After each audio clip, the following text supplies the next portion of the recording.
18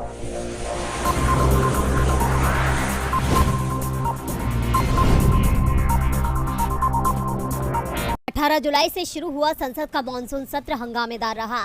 विपक्ष महंगाई, बेरोजगारी, जीएसटी और अग्निपथ स्कीम के मुद्दे पर चर्चा की मांग कर रहा है, जबकि सत्ता पक्ष इन मुद्दों से बचता दिख रहा है। शुक्रवार को भी संसद के दोनों सदनों में हंगामा हुआ, जिसके बाद दोनों सदनों की कार्यवाही सोमवार तक के लिए स्थगित कर दी गई।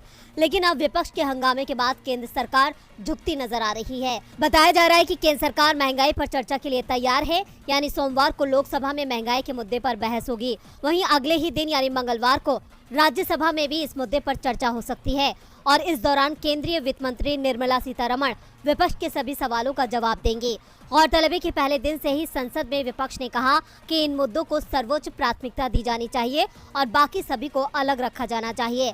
सरकार ने बार बार दावा किया कि वह सभी मुद्दों पर बहस कराने के लिए तैयार है, लेकिन सरकार की तरफ से वित्त मंत्री निर्मला सीतारमण की गैर मौजूदगी का हवाला देते हुए कहा गया कि वो इसलिए महंगाई के मुद्दे पर चर्चा नहीं कर सकी। इससे पहले राष्ट्रपति द्रौपदी मुर्मू के संदर्भ में कांग्रेस नेता अधीर रंजन चौधरी की टिप्पणी को लेकर विवाद थम नहीं रहा है और इस मुद्दे पर सत्ता पक्ष और कांग्रेस सदस्यों के बीच लगातार आरोप प्रत्यारोप के कारण शुक्रवार को लोकसभा की कार्रवाई एक बार फिर स्थगन के बाद दिन भर के लिए स्थगित कर दी गई थी।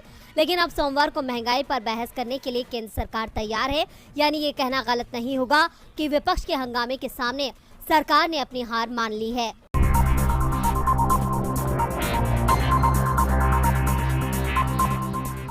सोशल मीडिया पर ट्विटर सबसे बड़ा प्लेटफॉर्म है, जहां लोग अपने विचारों को साझा करते हैं, अपनी बातों को रखते हैं। लेकिन मोदी सरकार के राज में वहां भी खुलकर अपनी बातों को रखने का हक छीना जा रहा है। जहां एक तरफ सरकार कंपनी पर कड़े कानून लगा रही है, तो वहीं पोस्ट को भी डिलीट करवाने के लिए दबाव बनाती है। माइक्रो ब्लॉगिंग वेबसाइट ट्विटर ने अपनी ताज़ा रिपोर्ट में दावा किया है कि भारत ट्विटर पर पोस्ट किए गए कंटेंट को हटाने की मांग करने वाले देशों में सबसे आगे है। रिपोर्ट के अनुसार भारत में जुलाई से दिसंबर 2021 के बीच सभी तरह के यूजर्स के मामलों में सामग्री को प्रतिबंधित करने का आदेश देने वाले शीर्ष 5 देशों में शामिल था।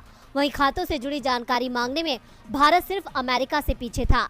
ट्विटर ने बताया कि जुलाई से दिसंबर 2021 के बीच उसे दुनिया भर से पत्रकारों और मीडिया संस्थानों से जुड़े 349 अकाउंट पर मौजूद सामग्री को हटाने की कानूनी मांग हासिल हुई। ये संख्या पहले के मुकाबले 103% ज्यादा है। आंकड़ों पर गौर करें तो दुनिया भर में सामग्री हटाने के लिए कुल 47,572 अनुरोध में से 3,992 यानी 8% अकेले भारत से मिले। इनमें 23 अदालती आदेश और 3,969 अन्य कानूनी मांगे थी। कंपनी ने बताया कि 2021 की दूसरी छमाही में वैश्विक स्तर पर प्रमाणित पत्रकारों और मीडिया संस्थानों के 17 ट्वीट हटाए गए, जबकि साल की पहली छमाही में ऐसे ट्वीट की संख्या 11 थी। यह आंकड़े साफ बताते हैं कि भारत में सबसे ज्यादा लोगों की आवाज को दबाया जाता है। जो सोशल मीडिया पर बात रखता है उसे हटा दिया जाता है। अब सवाल उठता है कि आखिर जनता अपनी बात रखे तो कहां रखे।